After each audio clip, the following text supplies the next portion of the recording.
전병훈 목사가 성추행 의혹을 안고 3.1교회를 사임한 것은 지난 2010년입니다.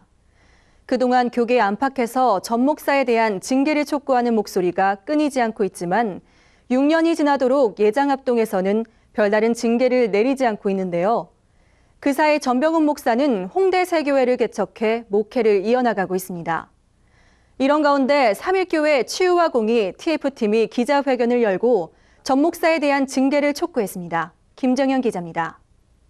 책 숨바꼭질에 의하면 전병훈 목사는 선교지와 당회장실 등에서 여성도들을 성추행했다는 의혹을 받고 있습니다.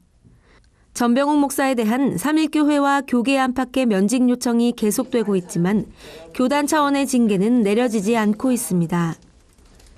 지난해 재판을 진행했던 예장합동 평양노회는 절차를 마무리하지 않고 분립되면서 사건은 다시 원점으로 돌아갔습니다.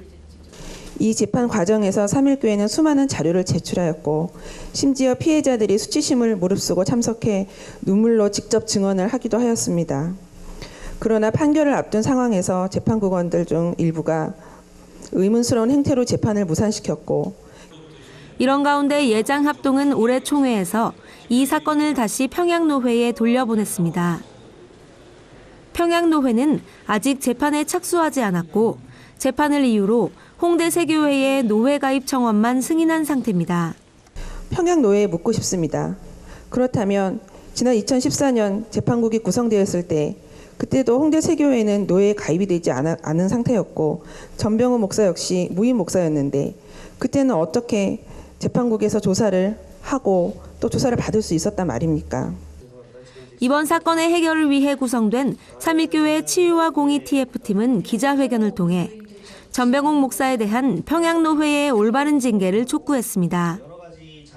3.1교회는 전 목사가 사임 당시 받아간 전별금 13억 4,500만 원 가운데 3억 3천만 원에 대한 반환 소송도 진행하고 있습니다.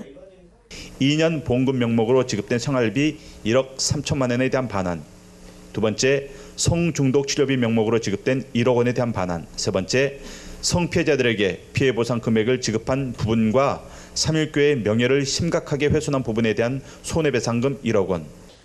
3.1교회 치유와 공의 TF팀은 이 사건에 대한 교단 내의 무관심에 안타까움을 드러내며 목회자와 성도들의 관심을 요청했습니다. 3.1교회 사임한 것으로 모든 책임을 진 것이라고 이렇게 착각하고 있는 사람들이 의외로 많이 있었습니다. 3.1교회 치유와 공의 TF팀은 이날 성명서를 발표했습니다. 또한 평양노회 결정에 따라 총회에 상소하겠다는 계획도 밝혔습니다. 구티비 뉴스 김정은입니다.